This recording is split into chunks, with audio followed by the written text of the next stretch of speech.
ఓం మర్తకుచ్చాయ నమః. జై మర్తకుచ్చి. ఓం మర్తకుచ్చాయ నమః. హ్మ్, హ్మ్, ఎవరు నువ్వు? నేనొక ప్రేతాత్మని. హ్మ్, అయితే ఇక్కడికి ఎందుకు వచ్చావు? కుర్చీని మడత పెట్టిన తర్వాత ఏం జరిగింది? ఏంటి? నాకొక ప్రశ్నకి సమాధానం కావాలి. హ్మ్, ఆ తర్వాత డైలాగ్ నేను చెప్తే నాకు మడతకుచ్చి బాగా మడతెడతారు నాయనా. రిలాక్స్. అందుచేత ఎటు నుంచి వచ్చావో అటే వెళ్ళిపో.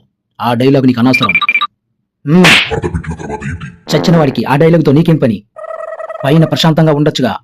ఆ రోజు మా ఆవిడ నా మీద కోపంతో కుర్చీని మడత పెట్టింది. తర్వాత కాసేపటికి కళ్ళు తెరిచేసరికి నేను చనిపోయి ఉన్నాను. ఆ తర్వాత దే గురించి చెప్పాననుకో, కుర్చీని మడతపెట్టి నన్ను దేహశుద్ధి చేస్తారు నాయనా. దేహశుద్ధ. తుస్ మడతకుచ్చాయన మహా.